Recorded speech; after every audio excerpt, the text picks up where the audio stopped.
누군가의 보호가 필요한 시기에 처지에 떠밀려서 홀로 서기를 해야 하는 아이들이 있습니다. 우리 사회는 이들을 보호 종료 아동이라고 부르는데요. 네, 저희 헬로티비에서는 보호 종료 아동이 홀로 서기를 하면서 겪는 경제적, 심리적, 사회적 고통은 어떤 것인지, 또 이들의 안정적인 홀로 서기를 위해 지역사회는 어떤 역할을 해야 할지 들어봤습니다.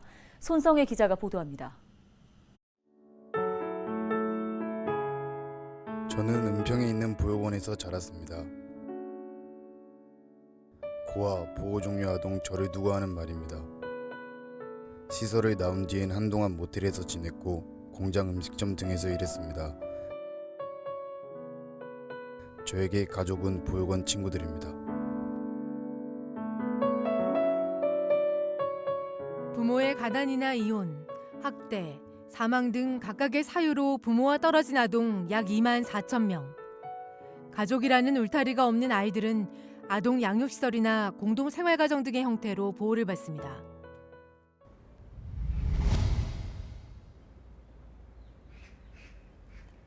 이 아이들은 만 18살이 되면 시설을 나가야 합니다. 이런 아이들이 한 해 2,600여 명에 이릅니다. 우리나라 법이 어른으로 규정한 나이는 만 19. 아이들은 어른이 되기도 전에 제대로 된 자립 준비 없이 홀로 서기를 하다 보니 사회 정착에 많은 어려움을 겪습니다. 재만이는 친구 집을 전전하다 1년 전쯤 이 집을 구해 들어왔습니다. 얼마 전부터는 동주와 함께 살고 있습니다. 둘은 같은 보육원에서 자랐습니다. 만 18의 홀로 서기.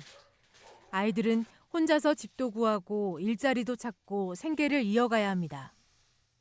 보호자가 있는 것도 아니고 보호자가 있었으면 뭐 알려주잖아요. 근데 저희가 아는 게 없으니까.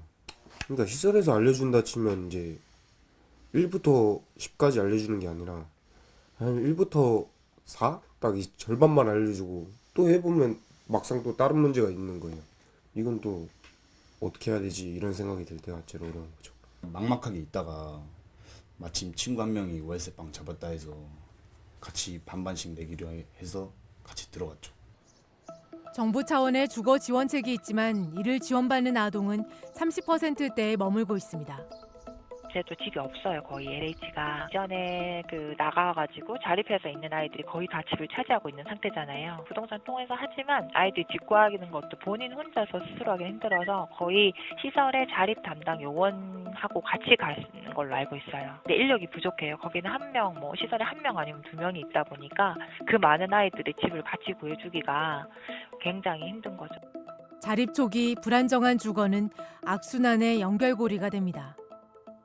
500만 원 갖고 오면 정말 10명 중에 8명은 3달 안에 그걸 다 써요. 그 큰 돈을 또 어떻게 써야 될지도 모르고 그 전에 나와 있는 아이들이 있잖아요. 1년 선배님들이라고 하죠. 그런 애들이 일단 얘네들이 집이 없으면 그 집에서 살게끔 해줘요. 그러면서 이제 그 돈을 또 같이 쓰는 거예요. 보호 종료 아동에겐 자립정착금 500만 원과 매달 30만 원의 자립수당이 지원되는데 대학 진학도 취업도 쉽지 않은 아이들은 이 돈으로 버텨보는 겁니다.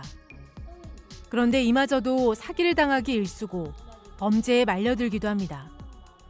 자신의 조건을 정확하게 다 알고 있다라고 하는 신뢰 관계가 있어서 그 공동체는 굉장히 강합니다. 그랬을 때 부정적인 반응이라든지 어려움을 직면했을 때 우울감, 이것도 똑같이 누리고 있는 문제가 조금 안타깝고, 그러한 부분 속에서 문제의 대안을 너무나 개별적으로 너의 문제로 바라보게 되고 있는.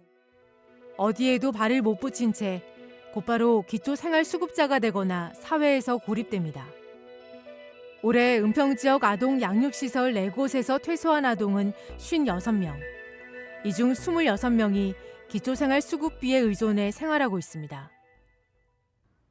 자립 3년 차인 종환이는 보육원에서 나오자마자 경기도의 한 카페에서 일했습니다.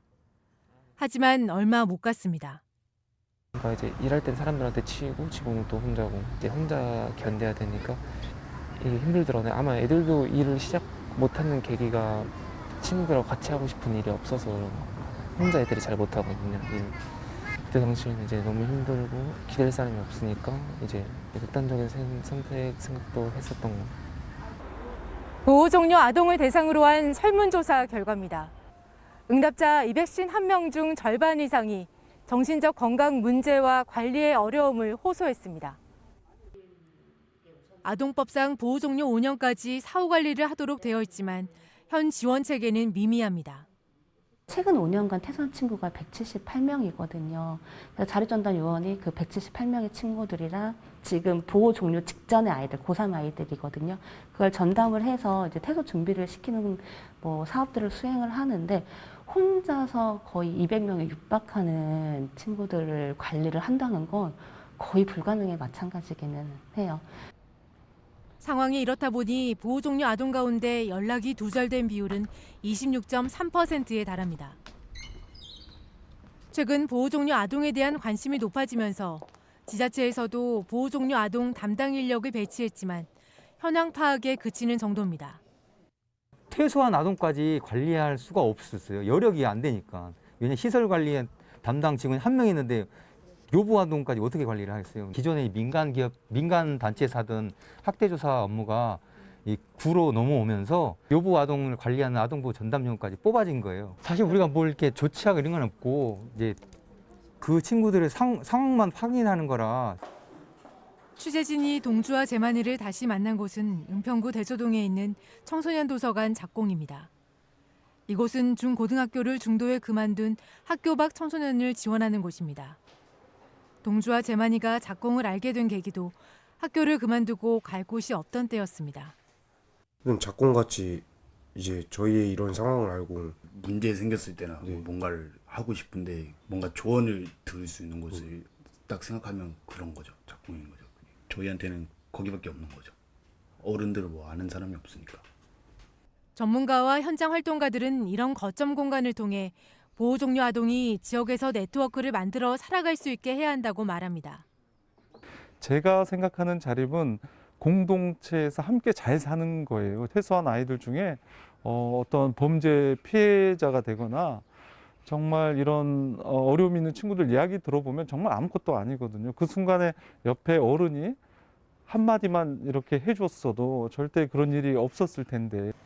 지역의 여러 청년 정책에서도 이들이 소외되지 않도록 해야 한다고 강조합니다. 지역에서 사회적 관계망 형성이라든가 아니면 이제 심리정서 서비스 같은 그런 부분들을 할 수 있는 그런 거점 기관들이 각 지역별로 좀 존재를 해야 될 필요가 있다라고 먼저 말씀을 드릴 수 있을 것 같고, 예를 들면 서울 같은 경우에는 1인 가구도 굉장히 많고 청년 정책들도 굉장히 많기 때문에 사실 그런 부분들하고 좀 연계해서 할 수 있는 부분들이 있을 것 같거든요. 지난 4월 국가인권위원회는 관계부처에 보호 종료 아동의 실질적 인권 증진을 위한 관련 제도와 법령 개선을 권고했습니다. 사회를 향해 첫 발을 뗀 보호 종료 아동이 미래를 준비할 수 있는 기회와 동기를 어떻게 마련해 줄 것인지, 지역사회는 어떤 역할과 기능을 할 수 있는지 되묻고 싶습니다. 하고 싶은 일은 있는데 이제 어떻게 해 나가야 될지가 의문인 거고, 그에 대해서 열심히 찾으면서 살 것 같아요. 책임감 있는 아버지가 되도록 하겠습니다. 무책임한 건 너무 싫더라고요. 좀 구체적으로 그 방향에 대해서 잘 설명해 줄 것 같아요. 결혼을 하면요 진짜 잘해줄 거야. 누구한테? 저희 애한테, 제 와이프랑 화목하고 다정하게. 헬로티비 뉴스 손성혜입니다.